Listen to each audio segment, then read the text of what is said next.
18 ዓመት ሞልቶሻል ውጭልኝ እስካሁን ተሸከምኩ ማይል ማለት ነው። ከማህፀን እስከ ምን እስከ ሽምግልና ድረስ የሚሸከም አሁንስ አበዛው ብሎ አመላችን የማይከብደው ትከሻው የማይዝል ክንደ ብርቱ ነው። ክብር ምስጋና ለዘላለም አባት ለመድኃኔ ዓለም ይሁን በእውነት። ሁለተኛው የዓለምም አባት ነው። የዘላለም ብቻ አይደለም የዓለም። እስኪ በሉ ደግሞ ይሄን አቤት ምን ማለት ነው ደግሞ ይሄ ካላችሁ፣ ለምሳሌ የኔ አባት ለኔ ምንድነው እንዴ? እናንተ ደግሞ የኔ አባት ለኔ ምንድነው? አባት። ለልጄስ አያት፣ ለልጅ ልጄስ እስቲ እንደገና ድገሙት። የኔ አባት ለኔ ምንድነው? አባት። ለልጄ አያት፣ ለልጅ ልጄ ቅድመ አያት እያለ እየቀጠለ ይሄዳል። እግዚአብሔር ግን ለአባቴ ምኑ ነው? ለአባቴ ምኑ ነው? አባት። ለኔስ አባት፣ ለልጄስ፣ ለልጅ ልጄስ፣ ለቀጣዩስ አባት። የዓለም አባት ነው። ፍቅሩ ማይርቅ፣ ዝምድናው ማይርቅ። ይኸውላችሁ እስከ 7ኛ ትውልድ ተቆጥሮ ወደ ባይድነት ማይቀየር፣ ለሁሉ ቅርብ፣ ለሁሉ አካል፣ የሁሉ ወዳጅ፣ የሁሉ ፍቅረኛ፣ ሁሉን አፍቃሪ፣ ሁሉን ወዳጅ፣ ሁሉን መጋቢ፣ ሁሉን ጠባቂ። ይታገሳል፣ ያያቸዋል። ያየናል እኮ እግዚአብሔር። እስኪ የት ሊደርሱ እንደሆነ እኮ ብሎ እያየ እየታገሰን እኮ ነው፣ እየታዘበን እኮ ነው። ሳያይ ቀርቶማ አይደለም። ቅድም እንዳልኳችሁ ለእኛ አይንን ፈጥሮ እኛ እያየን እንዴት እሱ አያይም? ያያል እንጂ በድቅድቅ ጨለማ ያያል። እስመ ጽልመትኒ እይጸልም በኀቤከ ወሌሊትኒ ብሩህ ከመ መዓልት ተብሎ አይደል የተጻፈው? በአንተ ዘንድ ጨለማ የለም። ድቅድቅ ጨለማ የምንለው በሱ ዘንድ ጠራራ ፀሐይ ነው፣ እንደ ቀን ነው አለ ቅዱስ ያሬድ፣ ቅዱስ ዳዊት። ስለዚህ እግዚአብሔር ያያል፣ እያየ ይታዘበናል።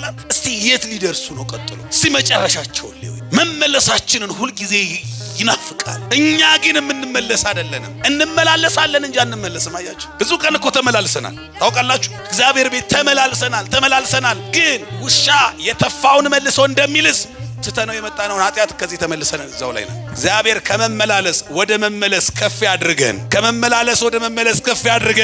ማደግ ያስፈልጋል። መመላለሳችን መመለስ ከሌለው ከኃጢአታችን ካልተመለስ እዚህ መመላለሳችን ምን ዋጋ አለው? እግዚአብሔር እንድንመለስ ይፈልጋል። መመለሳችንን ይናፍቃል። ከእግዚአብሔር ጋር የሚጣሉ ይደቃሉ። በስመ አብ ወወልድ ወመንፈስ ቅዱስ አሐዱ አምላክ አሜን። ቅዱስ ቅዱስ ቅዱስ ተብለ በአእላፍ መላእክት አንደበት የምትመሰገን የሰራዊት ጌታ ያው እግዚአብሔር ሆይ ያለ እረፍት የሚያመሰግኑ ትጉሃን መላእክት እያሉልህ እኛን ደካሞችን ለምስጋና በቅድስናው ስፍራ ስለሰበሰብከን ያየህብንን ያላሳየህብን የሰማህብንንም ጉድ ያላሰማህብን የገመናችን ሸፋኝ ቸሮ አባት ደጉ ጌታ ባለ ብዙ ምሕረት እግዚአብሔር ሆይ አንተ እንደ ሰው አይደለህምና ክብርና ምስጋና ለተወደደው ስምህ ይሁን። በፊታችን የቀረበውን የነፍሳችንን ማዕድ ባርከ ለሕይወት እንድታደርግልንም ቅዱስ ፈቃድ ይሁን። እናታችን ማርያም ሆይ ሰላም ላንቺ ይሁን እያል እንሰግድልሻለን፣ እንማልድሻለን። ከክፉ አውሬ ታድኝን ዘንድ ተማጽነንብሻል። ስለ እናትሽ ስለ ሐና ስለ አባትሽ ስለ ኢያቄም ብለሽ ድንግል ጉባኤያችንን ዛሬ ባርኪልን። እጅግ የተወደዱ አባታችን መልአከ ብርሃን መምህር ሙላት ክበቤ የዚሁ ቤተ ክርስቲያን ዋና አስተዳዳሪና የዚህ ሕዝብ አባት ክቡር መልአከ ጽዮን መምህር አፈወርቅ፣ ክቡር ላይከ ጽዮን መምህር አፈወርቅ የዚሁ ቤተ ክርስቲያን ዋና ጸሐፊ፣ ክቡር መምህራችን መምህር ልሳነ ጳውሎስ መምህር ምስክር የዚሁ ቤተ ክርስቲያን የስብከተ ወንጌል ክፍል ኃላፊ፣ ክቡራን አስቀድሞ በፕሮግራም መሪው ስማችሁ በየማይረጋችሁ የተጠራችሁ ወለዶ ያሬድ አበው መነኮሳት፣ አባቶች ካህናት፣ ሊቃውንት እንደ አሳፍ ልጆች ሌሊቱን ሙሉ በዝማሬ ቤተ መቅደሱን ስታከታተሉ ያደራችሁ የቅዱስ ያሬድ የዜማ በረከት ይበዛላችሁ። እንዲሁም የደብሩ የሰንበት ትምህርት ቤት መዘምራን በደመ ወልደ እግዚአብሔር የከበራችሁ ሁላችሁ ምእመናን እንደምን አደራችሁ? እንደምን አደራችሁ? እንደምን እስከዚህ ሰዓት ደረሳችሁ? ስላመሰገነው ክብር የማይጨመርለት ባናመሰግነውም አንዳች ክብር የማይጎድልበት በዘባነ ኪሩብ ነግሶ በአእላፍ መላእክት ታጅቦ በአንድነትና በሶስትነት ሲሰለስና ሲቀደስ የሚኖር ቸሮ አምላክ ያው እግዚአብሔር ሞት በነገሰበት የመርዶ ዜና በበዛበት በሰላም አድሮ መገናኘት ብርቅ በሆነበት በዚህ አሰቃቂ ዘመን የሲኦል ምሳሌ የሆነውን የሌሊቱን ድቅድቅ ጨለማ አሳልፎ ይህን የተደነቀ ብርሃን ያለ ክፍያ የሰጠን የሞት ምሳሌ ከሆነው እንቅልፋችን ቀስቅሶ አፋችንን በምስጋና በዝማሬ በእልልታ የሞላ ፍቅሩ ከወዳጅም ከወላጅም በላይ የሆነው ጌታ ስለማይነገር ብዙ ስጦታው ስለማይከፈልም በጎ ውለታው ክብርና ምስጋና ለተቀደሰው ስሙ ይሁን። ቅዱስ ኤፍሬም በውዳሴው፣ አባ ሕርያቆስ በቅዳሴው፣ ቅዱስ ጊዮርጊስ በሰዓታቱ፣ ቅዱስ ያሬድን በማህሌቱ አወድሰው ያልጠገቧት የቅዱሳኑ ናፍቆት ወላዲተ አምላክ ድንግል ማርያም ከምድር የተገኘች ሰማይ ከሰማይ የሰፋች ዓለም ሰማይና ምድር የማይችሉትን ጌታ በቅፏ የያዘች ዓለምን በዝናብ አብቅሎ በፀሐይ አብስሎ የሚመግበውን ጌታ ጡቷን ይዛ የመገበች ዓለምን እንደ እንቁላል በመሃል እጁ የያዘውን አምላክ በእጆቿ የታቀፈች ወላዲተ አምላክ ድንግል ማርያም ከፍጡራን ሁሉ በላይ ምስጋና ይድረሳት። ለቅዱሳን ሁሉ እንደየክብራቸው ምስጋና ይድረሳቸው። እንኳን አደረሳችሁ።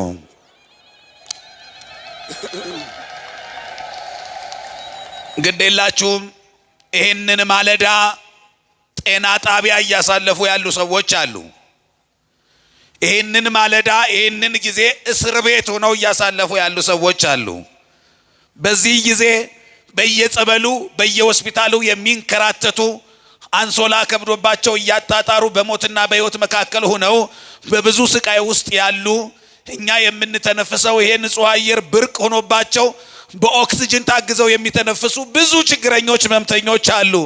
እኛን ከሞት ከህመም ከፈተና ከመከራ ሰውሮ እዚህ ካደረሰን ለዚህ ቸር አምላክ ምን ይገባዋል? ባካችሁ ከፍ አድርጋችሁ ምስጋና ሰውለት። ከእግዚአብሔር ጋር የሚጣሉ ይደቃሉ።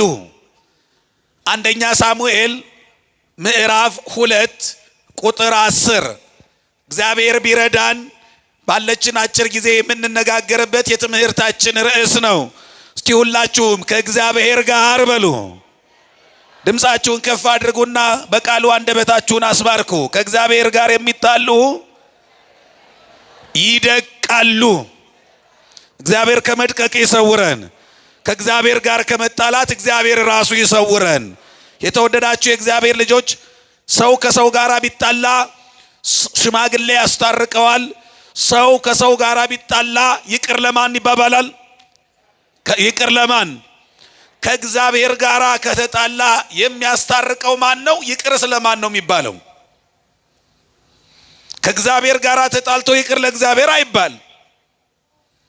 ከእግዚአብሔር ጋር ተጣልቶ ከእግዚአብሔር ጋር የሚያደራድር የሚሸመግል ሽማግሌ የለ። ከጥላቻዎች ሁሉ ጥላቻ የሚመረጥ ጥላቻ የለም። ግን ደግሞ ከእግዚአብሔር ጋር መጣላት ይከብዳል። ሰዎች ከሰው ጋር ቢጣሉ በእግዚአብሔር ስም ይታረቃሉ። ሰዎች በሰዎች ቢገፉ እግዚአብሔር ይደግፋቸዋል። ሰዎች ቢጥሉ ማን ያነሳል? ሰው ቢያዋርድ ማን ከፍ ያደርጋል? ሰው ቢሽር ማን ይሾማል? እግዚአብሔር ከጣለ ማን ያነሳል? ከእግዚአብሔር ጋር ከተጣሉስ ደግሞ ማን ያስታርቃል? ይቅር ለማን ይባላል? የተወደዳችሁ የእግዚአብሔር ልጆች ሁለት አይነት መንገዶች አሉ። ሁለት አይነትም መንፈስ አለ በምድራችን ላይ፣ ቅዱስ መንፈስና እርኩስ መንፈስ የተባለ። ሰው ከሁለቱ በአንዱ ምርጫውን አድርጎ ይቀጥላል። ከእግዚአብሔር ጋር ከቅዱሱ መንፈስ ጋር ሲሆን ጥላቻው ከርኩስ መንፈስ ጋር ነው። ሁለቱን በደባልነት አብሮ ማስቀጠል አይቻልም። ቅዱሱን መንፈስም እርኩሱን መንፈስም ማስደሰት፣ ለሁለቱም መናፍስት ተገዥ መሆን አይቻልም። ወይ የእግዚአብሔርን ወይ የዲያብሎስን ስራ ነው የምንሰራው። ስለዚህ የእግዚአብሔርን ስራ ስንሰራ ዲያብሎስ ይጣላናል። ከዲያብሎስ ጋራ ነው ጥላቻው። የዲያብሎስን ስራ ስንሰራ ደግሞ ጥላቻው ከማን ጋራ ነው? ከማን ጋራ ነው? ስለዚህ ኃጢአት ስንሰራ የሚከብረው ማን ነው? እግዚአብሔር። ኃጢአት ስንሰራ የሚደሰተው ማን ነው? ዲያብሎስ ነው። ኃጢአት ስንሰራ ማንን ነው የምናከብረው? ዲያብሎስን ነው የምናከብረው። የዲያብሎስን ትእዛዝ ነው የምንፈጽመው። ኃጢአት በሰራን ቁጥር ከዲያብሎስ ጋራ ያለንን ኪዳን ባጠበቅን ቁጥር ከእግዚአብሔር እየራቅ ከእግዚአብሔር ጋር እየተጣላን ያለ ነው። የተወደዳችሁ የእግዚአብሔር ልጆች ኃጢአት በሰራንበት በዚያ ዘመን ነውር ባደረግንበት በዚያ ዘመን እግዚአብሔር የማይወደውን ሥራ በሰራንበት ዘመን ሁሉ ከእግዚአብሔር ጋር እየተጣላን የኖር ነው። እግዚአብሔር ታግሶናል። እግዚአብሔር ምሕረት አድርጎልናል። እግዚአብሔር ቸር ስለሆነ እስከ ዛሬ ጠብቆናል እንጂ በብዙ ጊዜ ብዙ ቀናት ከእግዚአብሔር ጋር እየተጣላን ያሳለፍንበት ጊዜ አለ። ኃጢአት በሰራንባቸው ሐሜት ባማንበት በዚያ ሁሉ ጊዜ ከእግዚአብሔር ጋር እየተጣላን ነው። እግዚአብሔርን መውደዳችን ማረጋገጫው ትእዛዙን መጠበቅ ነው። እግዚአብሔርን መውደዳችን ማረጋገጫው ምንድነው? ትእዛዙን መጠበቅ ነው። ትእዛዙን ብትወዱኝ አለ ምን አድርጉ? ትእዛዜን ጠብቁ። ትእዛዙ ምንድነው? አትስረቅ፣ አትግደል፣ አታመንዝር፣ በሐሰት አትመስክር የሚለው ትእዛዝ አለ። እሱን በጠበቅን ጊዜ ከእግዚአብሔር ጋር ያለን ፍቅር፣ ወዳጅነታችን፣ መውደዳችን ማረጋገጫው እነዚህን ትእዛዛት መፈጸማችን ነው። እኛ ግን ብዙ ቀን ከእግዚአብሔር ፈቃድ ይልቅ የዲያብሎስን ፈቃድ፣ ከነፍሳችን ፈቃድ ይልቅ የሥጋችንን ፈቃድ ያደረግንበት ዘመን ብዙ ነው። በዚህ ሁሉ ዘመን እግዚአብሔር ታግሶናል። ምሕረቱ ለዘላለም ነው ተብሎ የተነገረለት ያ ቸር አምላክ፣ ፍቅሩ ከእናት በላይ የሆነው ጌታ እየበደል እያሳዘነው ዛሬም ይጠብቀናል። እየበደል እያሳዘነው ዛሬም ያንን ድቅድቅ ጨለማ ገፎ ይሄንን ብርሃን እኩል ያነጋልናል። እግዚአብሔር ክብር ለሥላሴ ይሁን። በእውነት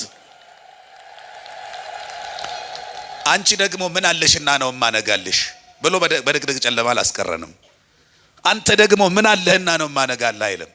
ከአገረ ገዡ ከጠቅላይ ሚኒስቴሩ ከሚሊዮነሮች እኩል ነው ድቅድቁን ጨለማ የሚገፍልን። ይሄ ደግሞ ምሕረቱ ነው። በድለነዋል፣ አጥፍተናል፣ ግን ዛሬም ይጠብቀናል፣ ዛሬም ይመግበናል፣ ዛሬም ብርሃኑን ያሳየናል። እዩት የአምላክ ቸርነቱ፣ እዩት ፍቅሩ። የምትወዱትን ነገር ላለማጣት የምትታገሱት ትዕግስት አለ አይደለ? ላለማጣት ብላችሁ እግዚአብሔር እኛን ላለማጣት ብሎ ሳያጠፋን ዛሬም ተስፋ አልቆረጠብንም ማለት እኮ ነው። እግዚአብሔር ዘመን ከጨመረላችሁ ተስፋ አልቆረጠባችሁም ማለት ነው።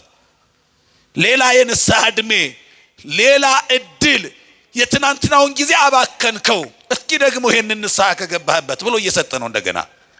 በድለናል አልበደልንም? ባካችሁ ንገሩኝ። በድለናል አልበደልንም? ግን እኛ ስናጠፋ እግዚአብሔር ወዲያው እኛን አጥፍቶናል? በጎ ነገር ሳያይብን ለምንድን ነው ያላጠፋን ከተባለ አንደኛው ነገ ይመለሱ ይሆናል ብሎ እየጠበቀ ነው። በቃ ተስፋው አልተሟጠጠም ማለት ነው በእኛ ላይ። እግዚአብሔር ገና ዓላማ አለው። ልጄ ይመለሳል ነገ። ከኃጢአት ትርፍ ሲያጣ፣ የኃጢአት ውጤቱ ጸጸት ሲሆን፣ የኃጢአት ውጤቱ እንቅልፍ ማጣት ብቻ ሲሆን፣ ከኃጢአት ትርፍ እንደሌለ ሲያውቅ ነገ ይመለሳል ብሎ እየጠበቀ ነው እግዚአብሔር። ማሰሪያው ሲረዝምላት የተፈታች ይመስላልታል እንደሚባለው ኃጢአት እየሰራን ዝም ሲለን እኛ ደግሞ ከመመለስ ይልቅ በኃጢአት ላይ ሌላ ኃጢአት እንደራረባለን እንደ ንጹህ ካባ። የተወደዳችሁ የእግዚአብሔር ልጆች የመጀመሪያው ነገ ይመለሱ ይሆናል ብሎ ነው። ሁለተኛው እኛ እንኳን ባንመለስ በእኛ በኃጢአተኞች አብራክ ውስጥ ነገ የሚወለዱ ንጹሃን ልጆችን እግዚአብሔር እያየ ስለኛ ይራራል። ነገ ከኛ የሚወለዱ ልጆች አሉ። እግዚአብሔር የሚያያቸው ያልተሰራ አካላቸውን እግዚአብሔር ያያል። አያችሁ፣ ታስታውሳላችሁ? የአብርሃም አምላክ የአብርሃም አባት ታራ ጣዖት አከፋፋይ ነው። እግዚአብሔር እንዳይመለክ ሰይጣን እንዲከብር ተግቶ የሚሰራ ነው። ታጥቆ የተነሳ ነው ለዚህ ስራ። ኃጢአተኛውን ታራን አይቶ እግዚአብሔር ታገሰው። ለምን? በኃጢአተኛው በታራ አብራክ ውስጥ ማን ይታየዋል? አብርሃም ይታየዋል። ስለዚህ አብርሃምን አብሮ ላለማጥፋት ኃጢአተኛውን ታራን ታገሰው። እግዚአብሔር ሲታገስ ከኃጢአተኛው ከታራ አብራክ ውስጥ የበረከት አባት አብርሃም ተገኘ። እግዚአብሔር ትዕግስቱ እንደዚህ ነው። አያችሁ፣ በዚህ ልክ ታግሰውናል። እኛንም ነገ ይመለሱ ይሆናል ብሎ ከኛ የሚወለዱ ንጹሃንን አይቶ ስለ ቃል ኪዳኑ ስለ ቅዱሳኑ ምልጃ ብሎ እግዚአብሔር ከነ ኃጢአታችን ከነ በደላችን ይጠብቀናል። ኃጢአቱ ተስማምቶት አይደለም። ከኃጢአታችን ጋር ያለው ጉዳይ ተመችቶት እኮ አይደለም። እግዚአብሔር ያያል በደላችንን። ከመጋረጃ ውስጥ ሆነን ጨለማን ተገን አድርገን የሰራነውን እግዚአብሔር ያያል። ዳዊት እንዲያውም እንደዚህ ይላል፣ ዘፈጠራሁ ለአይን እይሬእይኑ ለናንተ አይንን ተክሎ እንድታዩ አድርገው የፈጠረ እግዚአብሔር አያይም ወይ? ለናንተ አይንን ፈጥሮ እንድታዩ አድርጎ የሰራ እግዚአብሔር ራሱ አያይም? ያያል እንጂ። እንዲያውም እሱ ሲያይ እዚህ ጋር ፊት ለፊት ያለውን አይደለም። ሰው ፊትን ያያል፣ እግዚአብሔር ምንን ያያል? ልብስን አልፎ ቆዳን አልፎ ልብን እግዚአብሔር ያያል። ዘተከላሁ ለእዝን እየሰምኑ ለናንተ ጆሮን ተክሎ እንድትሰሙ ያደረገ እግዚአብሔርስ አይሰማም? ይሰማል። የተነገረውን ብቻ አይደለም የሚሰማው እግዚአብሔር፣ የታሰበውን የጮህት ያለው የሚሰማው እግዚአብሔር። ነገ የምንናገረውን እግዚአብሔር ዛሬ ሰምቶታል፣ ያውቀዋል። እያየ ጉዳችንን እየሰማ ነውራችንን ፍቅሩ አይቀዘቅዝም። ያ ወዳጅ ነው። አንድ ሰው ላይ እኮ ያልሆነ አሉባልታ ስትሰሙ የምትወዱ ሰው ላይ ፍቅራችሁ ይቀዘቅዛል፣ ይቀንሳል። በጥርጣሬ አይን ማየት ትጀምራላችሁ። ያ የሰማችሁት ነገር ይፈትናችኋል። በዚያ ሰው ላይ ያለው እምነታችሁ፣ በዚያ ሰው ላይ ያለው ፍቅራችሁ መሸርሸር ይጀምራል። እግዚአብሔር ግን ይውላችሁ ሲጀመር በመረጃ አይደለም። እግዚአብሔር አይቶ እናንተ ሳታዩ እኮ ነው። በአሉባልታ ነው ፍቅራችን የኛ የሚቀር። እግዚአብሔር ያንን ነውር አይቶ ፍቅሩ አይፈተንም። ያ ወዳጅ ነው። ያ ወዳጅ ያው ፍቅር ነው። የማይቀዘቅዝ ፍቅር ላይ ነው እግዚአብሔር ያለው። ሁል ጊዜ ወዳጅ። ታስታውሳላችሁ ስለ ልደቱ ሲነገር የዘላለም አባት እስቲ በሉ። በጣም የምወደው ቃል ነው። እስቲ በሉ ድገሙት በማርያም። እንደውም የዘላለምና የዓለም ጭምር ነው። እስቲ የማንና የማን ሁለቱን እናብራራው። የዘላለም ማለት 18 ዓመት ሞልቶሻል ውጭልኝ እስካሁን ተሸከምኩ ማይል ማለት ነው። ከማህፀን እስከ ምን እስከ ሽምግልና ድረስ የሚሸከም አሁንስ አበዛው ብሎ አመላችን የማይከብደው ትከሻው የማይዝል ክንደ ብርቱ ነው። ክብር ምስጋና ለዘላለም አባት ለመድኃኔ ዓለም ይሁን በእውነት። ሁለተኛው የዓለምም አባት ነው። የዘላለም ብቻ አይደለም የዓለም። እስኪ በሉ ደግሞ ይሄንን አቤት ምን ማለት ነው ደግሞ ይሄ ካላችሁ፣ ለምሳሌ የኔ አባት ለኔ ምንድነው እንዴ? እናንተ ደግሞ የኔ አባት ለኔ ምንድነው? አባት። ለልጄስ አያት፣ ለልጅ ልጄስ እስቲ እንደገና ድገሙት። የኔ አባት ለኔ ምንድነው? አባት። ለልጄ አያት፣ ለልጅ ልጄ ቅድመ አያት እያለ እየቀጠለ ይሄዳል። እግዚአብሔር ግን ለአባቴ ምኑ ነው? ለአባቴ ምኑ ነው? አባት። ለኔስ አባት፣ ለልጄስ ለልጅ ልጄስ ለቀጣዩስ አባት። የዓለም አባት ነው። ፍቅሩ ማይርቅ፣ ዝምድናው ማይርቅ። ይኸውላችሁ እስከ 7ኛ ትውልድ ተቆጥሮ ወደ ባይድነት ማይቀየር ማለት ነው። ለሁሉ ቅርብ፣ ለሁሉ አካል፣ ለሁሉ ወዳጅ፣ ለሁሉ ፍቅረኛ፣ ሁሉን አፍቃሪ፣ ሁሉን ወዳጅ፣ ሁሉን መጋቢ፣ ሁሉን ጠባቂ። አሃዝ የኩሉ ወጸባጥ የኩሉ ወፈጻም የኩሉ ይሉታል ሊቃውንት። ሁሉን የጀመረ ሁሉን የጨረሰ ሁሉን የሚጠብቅ ሁሉን የሚመግብ የሚገርም አምላክ እኮ ነው ይሄ አምላክ በእውነት። ከዚህ ጋር የሚጣሉ ግን ምን ይላሉ? እስቲ በማርያም ምን ይላሉ? ይደቃሉ። ጥላቻው ይውላችሁ አለ ይሄ ሰማይ በተዘረጋበት በዚያ ቀን ጀመረ። ሳጥናኤል በክብር ስሙ ተብሎ ይጠራ የነበረው አሃዜ መንጦላይት ቅሩበ እግዚአብሔር የሆነው ያ መልአክ ብርሃናዊው መልአክ ጥላቻውን ጀመረ። መፈንቅለ አምላክ ማካሄድ ፈለገ። እኔ አምላክ ነኝ አለ። ይሄ ነው ጥላቻ፣ የመጀመሪያው ጥላቻ። ከፍጥረት በመጀመሪያ ከእግዚአብሔር ጋር የተደረገው ጥላቻ ከሱ ጋር ነው። በዚህም መላክነቱን አጥቶ ደቀቀ፣ ወረደ ማለት ነው። እየሰማችሁ ነው እግዚአብሔር ልጆች? ስላሴ ልመናችሁን ይስማችሁ። ቀጠለ ሌላው ጥላቻ። የመጀመሪያው ሰው አዳም በደሉን በደለ፣ ከእግዚአብሔር ጋር ተጣላ። ከእግዚአብሔር ጋር የሚጣሉ ምን ይላሉ? ይደቃሉ። አምላክ ሆናለሁ አለ። ከልጅነቱ ወረደ፣ ደቀቀ፣ ተሰበረ፣ ከክብር ጎደለ። በመጀመሪያ ሰው እግዚአብሔርን መስሎ ተፈጥሮ ነበረ። ንገሩኝ፣ ማንን መሰለ? ሰው እግዚአብሔርን መስሎ ተፈጥሮ ነበረ። በዚህ ክብር፣ በዚህ ደረጃ፣ በዚህ ቅድስና፣ በዚህ ከፍታ 7 ዓመት ከ1 ወር ከ17 ቀን ብቻ ቆየ የሰው ልጅ። ከዚያ በኋላ ከዚህ ክብሩ ጎደለ። ይሄንን በረከት አጣ። እግዚአብሔርን ያህል ጌታ፣ ገነትን ያህል ቦታ አጣ። ከገነት ወጣ፣ ተሰደደ። እግዚአብሔር ኪዳን ገባለት። አያችሁ፣ ሰው ሁኜ ሰው አደርግሃለሁ አለው አዳምን። ምን ሆኜ ምን አረጋለሁ? አረ በማርያም ንገሩኝ። ሰው ሁኜ ምን አረጋለሁ? ሰው ሁኜ ሰው አረጋለሁ። ወርጄ ከፍ አደርግሃለሁ። ተሰድጄ ከተሰደድበት ገነት መልስሃለሁ። ቆስዬ እፈውስሃለሁ። እርቃኔን ተሰቅዬ የጸጋ ልብስ አለብስሃለሁ። ተጠማው ብዬ መራራ ሐሞት ጠጥቼ ደሜን አጠጣሃለሁ ብሎ ኪዳን ገባለት። ያንን ስንቅ ይዞ አዳም ከገነት ወጣ። ይሄንን ተስፋ ክርስቶስ ሁለት ምጽአት ነው ያለው። በመጀመሪያው ምጽአቱ የአዳም ተስፋ ተፈጸመ። መጥቶ ተወልዶ ተሰዶ ተሰቅሎ አርጎ ሄዷል ተነስቶ። ሁለተኛ ይመጣል። ሁለተኛ ሲመጣ የኛ ተስፋ ይፈጸማል። በመጀመሪያ ምጽአቱ የአዳም ተስፋ ተፈጸመ። ሰው ሁኜ ሰው አደርግሃለሁ የሚለው ተፈጸመ። ተስፋ አበው አሁን ያበው ተስፋ ተፈጽሟል። የሚቀረው ሰው ይሆናል የሚለው ተስፋ አይደለም። ሰው ይሆናል ብለው ጠበቁ፣ ይወለዳል ብለው ጠበቁ። ተወለደ፣ ተሰቀለ፣ አጠናቆ ሄዷል። የመጀመሪያውን ይመጣል። አሁን እኛ ተስፋችን ዳግም ይመጣል። ወንሴፎ ትንሣኤ ሙታን፣ የሙታንን መነሳት ምን እናደርጋለን? ተስፋ እናደርጋለን። እሱ ነው ተስፋችን።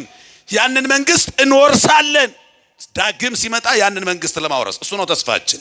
ያኔ በቀኙ ለመቆም እግዚአብሔር ያብቃን። አሜን በሉ። ያኔ በቀኙ ለመቆም እግዚአብሔር ያብቃን። ስለዚህ ይኸውላችሁ ያንን ኪዳን፣ ያንን ቃል፣ ያንን መሐላ፣ ያንን ውል ሊፈጽም ሰው ሆነ። ማንን መስሎ ተወለደ? ማንን መስሎ ተወለደ? ልብ በሉ። በመጀመሪያ ሰው ማንን መሰለ? ሰው እግዚአብሔርን። በኋላ ግን ራሱ እግዚአብሔር ማንን መሰለ? ስንት መመሳሰል! ስንት መመሳሰል! የመጀመሪያው ማንን መሰለ? ሰው እግዚአብሔርን መሰለ። በኋላ ግን ማንን መሰለ? እግዚአብሔር ሰውን። የትኛው ይገርማል? ሰው እግዚአብሔርን መምሰሉ ይገርማል አይገርምም? ይገርማል። ደግሞ በጣም ደግሞ ግን እግዚአብሔር ማንን መምሰሉ ይገርማል። እስቲ አንድ ጊዜ አይናችሁን ከዚህ ንቀሉና ከናንተ በቀኝ በኩል የተቀመጠ ሰው ላይ እዩት እስኪ። በቀኛችሁ የተቀመጠውን ሰው ወደዚህ እንዳታዩ። አሁን በቀኛችሁ ያለ አንድ ሰው ይውስቲ እያያችሁት በሬ ቢሆን ይገርማል አይገርምም? ይገርማል አይገርምም? ከዚያ በላይ እግዚአብሔር ሰው መሆኑ ይገርማል። ክብር ምስጋና ለመድኃኔዓለም ይሁን። በእውነት አምላክ ሰው መሆኑ ይኸውላችሁ። ከዚህ መካከል አንድ ሰው በስምምነት እኔ በሬ ልሁንሽ ብሎ በፈቃዱ የሚሆን የለም። እኔ በግ ልሁንም ይል የለም። እግዚአብሔር ግን በፈቃዱ ምን ሆነ? ምን ሆነ? ሰው ሆነ። ይሄ ክብሩን እንደተቀማ አልቆጠረውም። ወንድሞቹ የኛ ወንድሙ ተባለ። በለቢሰ ስጋ ኮነነ ዘመድ አለ። ስጋ በመልበስ ከኛ ጋር ተዛመደን። የስጋ ዘመዳችን ነው። ደግሞ ድንግል ማርያምን ትምክህተ ዘመድን አላት። ከንጉሱ ጋር የተዛመድንብሽ መመኪያችን ነሽ። በሷ በኩል ተዛመድ ነው። አረ ክብር ምስጋና ለመድኃኔዓለም ይሁን። ይሄ ድንቅ ነው። አያችሁ አሁን የአዳም ያ መጣላቱ የና ያህል ዋጋ አስከፈለው። ደቀቀ። ከእግዚአብሔር ጋር ተጣልቶ ይቅርታ ሲጠይቅ ግን ተመለሰ። የአዳምም የዲያብሎስም በደል ተመሳሳይ ነው። ዲያብሎስ አምላክ ነኝ ነው ያለው። አዳም ደግሞ ምን ሆናለሁ? አምላክ ሆናለሁ። የሁለቱም ናፍቆት ጀርባው ሲጠና መንግስት መሆን ነው። ዓለምን መግዛ አምላክ መሆን ነው። የዓለም ፈጣሪ መባል ነው መሻታቸው፣ ፍላጎታቸው። እግዚአብሔር ግን የአዳምን ምኞቱን አየውና አደርገዋለሁ አለ።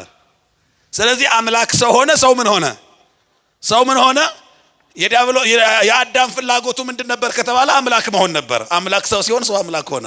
የአዳም ምኞቱ ተሳካ ማለት ነው። አያችሁ ይሄ ነበረ ናፍቆቱ፣ ይሄ ነበረ ምኞቱ። ለዘመናት ሰው ከእግዚአብሔር ጋር ሲጣላ ኑሯል።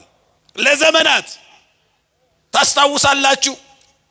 ያ የግብጽ ፈርዖን ንጉስ ይበቃሃል፣ ግፉን አበዛኸው፣ እነሱን ማሳደድ ይበቃል ተባለ።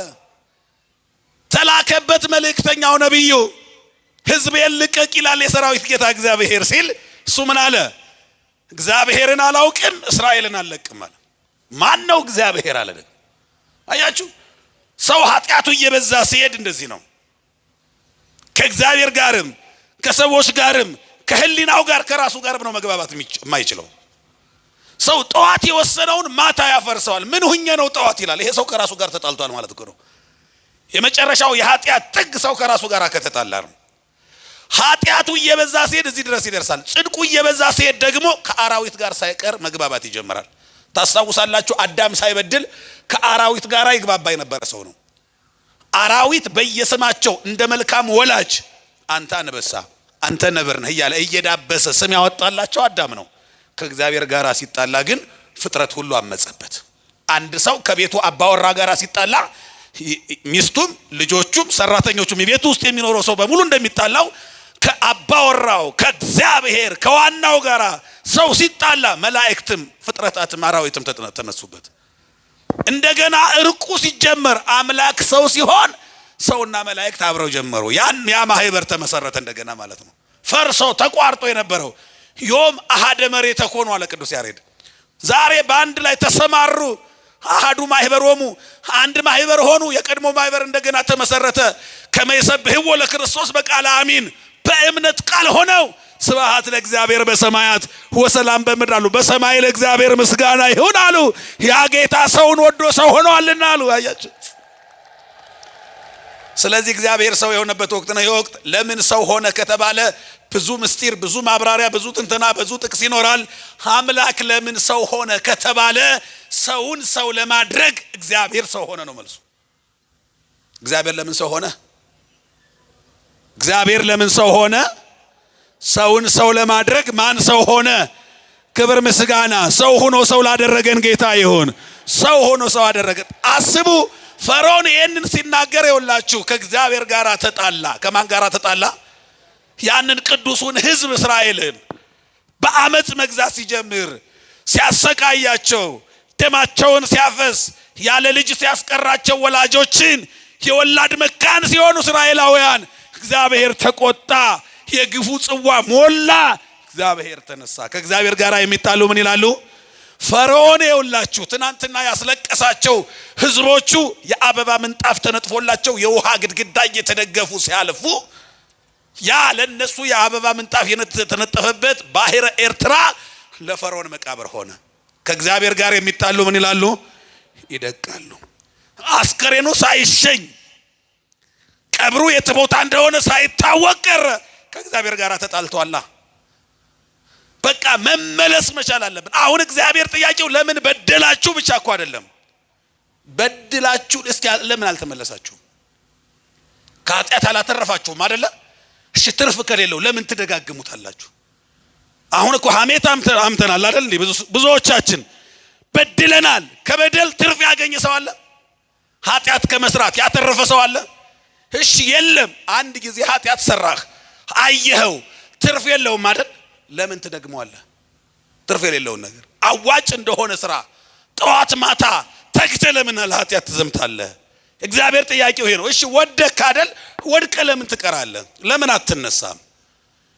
ተሳሳትክ አይደል? ለምን ንስሐ አትገባም? እግዚአብሔር ጥያቄው ይሄ ነው። አሁን አዳም ተመለሰ። በመመለሱ ነው እግዚአብሔር ቃል ኪዳን የገባለት። ፈርዖን መመለስ አልቻለም። ወድቆ በውድቀቱ የቀጠለ ነው። ልክ እንደ ዲያብሎስ ወድቆ በውድቀት መቀጠል ዲያብሎሳዊ ነው ይላሉ አባቶቻችን። ወድቆ ከውድቀት መነሳት ግን አዳማዊ ነው። ስለዚህ እኛ የአዳም ልጆች ነን። ወድቀን ሊሆን ይችላል። አዳም እንደተነሳ ምን ማለት አለብን? መነሳት አለብን። መነሳት አለብን። ስለዚህ ከእግዚአብሔር ጋር ለዘመናት ብዙ ሰዎች ተጣሉ። እነ አፍኒን እነ ፊናስ ተጣሉ።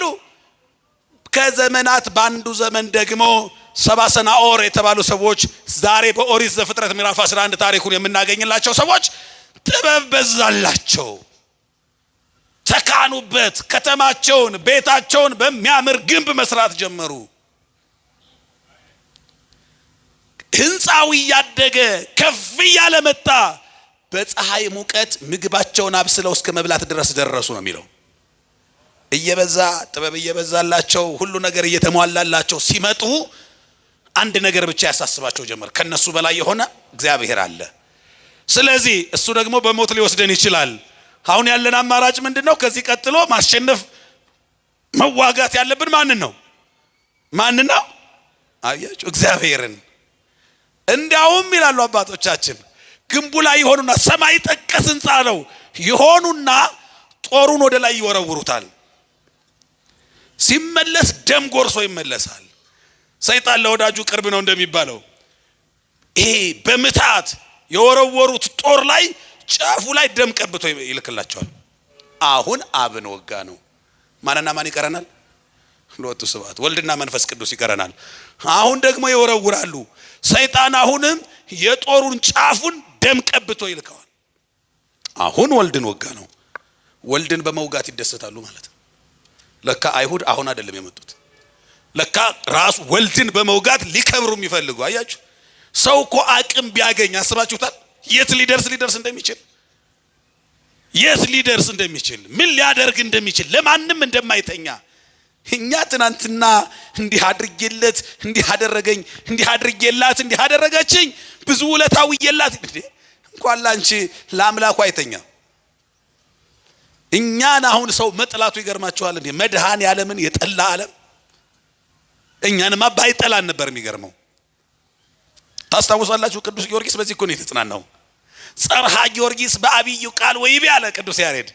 ቅዱስ ጊዮርጊስ ያ ሁሉ መከራ ሲደርስበት አሰምቶ እንዲህ ብሎ ተናገረ። እፎ ይሄሊ ከማምላኬ ተሰቅለ ዲበ ዕፀ መስቀል። እኔማ ነውር አለብኝ፣ በደለኛ ነኝ፣ ኃጢአተኛ ነኝ፣ ሰው ነኝ። ነውር የሌለበት ቅዱስና ጻድቁን ጌታ መስቀል ላይ አንጠልጥላ እንደሰቀለችው ዓለም እንዴት አላስብም? እሱን ከሰቀለችው ለኔማ ሞት ሲያንሰኝ ነው፣ መከራ ሲያንሰኝ ነው። ይኸውላችሁ ክርስቶስ በዚህ ዓለም ላይ ከተሰቀለ ከተገፋ እኛ እኮ ከመገፋትና ከመሞት በላይ ሌላ ነገር ስለሌለ ነው እንጂ ሌላ ነገር የሚገባን እኮ ነን። ከሞት በላይ እኮ ሌላ ነገር ስለሌለ ነው። ሰው ከዚህ በላይ ሊያደርገው የሚችል ሌላ የክፋት አይነት ስለሌለ ነው እንጂ ያደርጋል እንጂ በመድኃኔ ዓለም ላይ ካደረገ በእኛ ላይ ለምንድነው የማያደርገው? ስለዚህ ስላሴን መውጋት ፈለገ የሰው ልጅ። አያችሁ አቅም ቢያገኝ እዚህ ድረስ ነው። ለጎረቤቱ አይደለም ለአምላኩ ማይተኛ ፍጡር ነው ሰው። እንቅልፍ የለው። እግዚአብሔር ግን ያያቸዋል።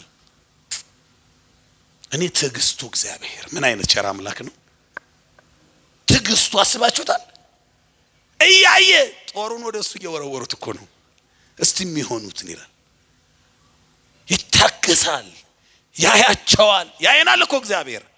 እስኪ የት ሊደርሱ እንደሆነ እኮ ብሎ እያየ እየታገሰን እኮ ነው፣ እየታዘበን እኮ ነው። ሳያይ ቀርቶማ አይደለም። ቅድም እንዳልኳችሁ ለኛ አይንን ፈጥሮ እኛ እያየን እንዴት እሱ አያይም? ያያል እንጂ በድቅድቅ ጨለማ ያያል። እስመ ጽልመትኒ እይጸልም በኀቤከ ወሌሊትኒ ብሩህ ከመ መዓልት ተብሎ አይደል የተጻፈው? በአንተ ዘንድ ጨለማ የለም። ድቅድቅ ጨለማ የምንለው በሱ ዘንድ ጠራራ ፀሐይ ነው፣ እንደ ቀን ነው አለ ቅዱስ ዳዊት። ስለዚህ እግዚአብሔር ያያል፣ እያየ ይታዘበናል። እስቲ የት ሊደርሱ ነው ቀጥሎ? እስቲ መጨረሻቸውን ሊው ይላል። መመለሳችንን ሁሉ ጊዜ ይናፍቃል። እኛ ግን የምንመለስ አይደለንም። እንመላለሳለን እንጂ አንመለስም። አያችሁ ብዙ ቀን እኮ ተመላልሰናል። ታውቃላችሁ እግዚአብሔር ቤት ተመላልሰናል።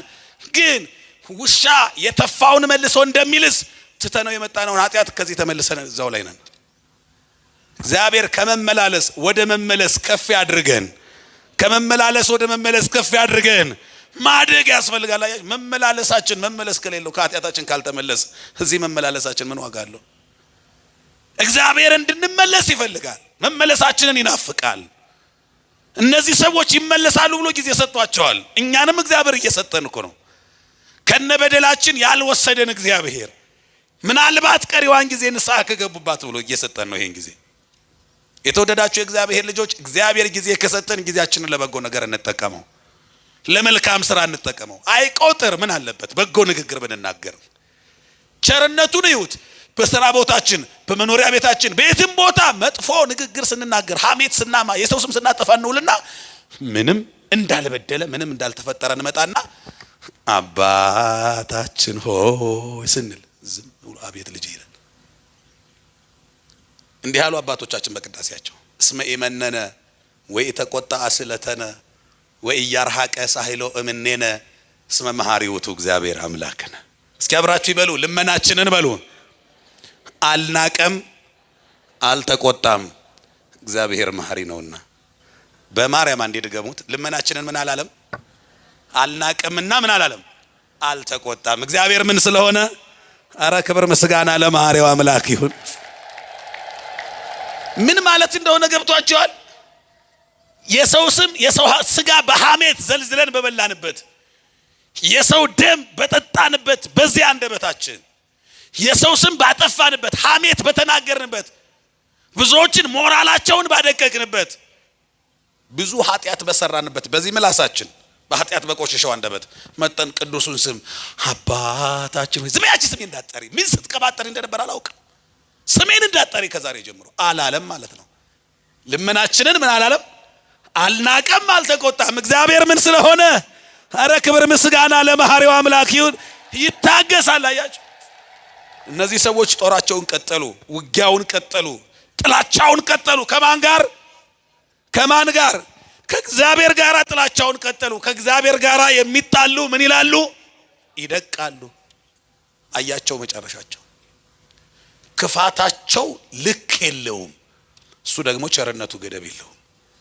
እኛ እለት እለት እሱን መበደል አይሰለችን፣ እሱ ደግሞ ለኛ ሁሉ ጊዜ ምህረት ማድረግ አይሰለቸው። እኛ እሱን ማሳዘን አይሰለችንም፣ እሱ ለኛ ማዘን አይሰለቸው።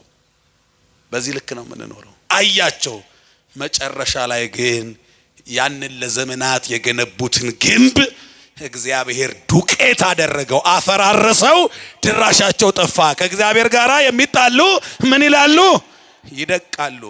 እግዚአብሔር የኃጢአታችንን ግንብ ያፍርስልን። አባቶቻችን ይጸልያሉ። ታስታውሳላችሁ ኢያሱ ያንን ግንብ ዙረው አፈረሱት፣ የኢያሪኮን ግንብ። እግዚኦ አምላካችን እግዚአብሔር ሆይ የኢያሪኮን ግንብ እንዳፈረስክ እንዲሁ ይላል ከማሁ አንህል ጥቅመ ኃጢአቴ ወኃጢአተ ኩሉ ሕዝብከ የኔንና የሕዝብህን የኃጢአት ግንብ አፍርሰው ይላሉ። የኃጢአታችንን ግንብ እግዚአብሔር ያፍርስልን። የጥላቻውን ግንብ እግዚአብሔር ያፍርስልን። የመለያየቱን ግንብ እግዚአብሔር ያፍርስልን። የሰማነውን ይባርክልን።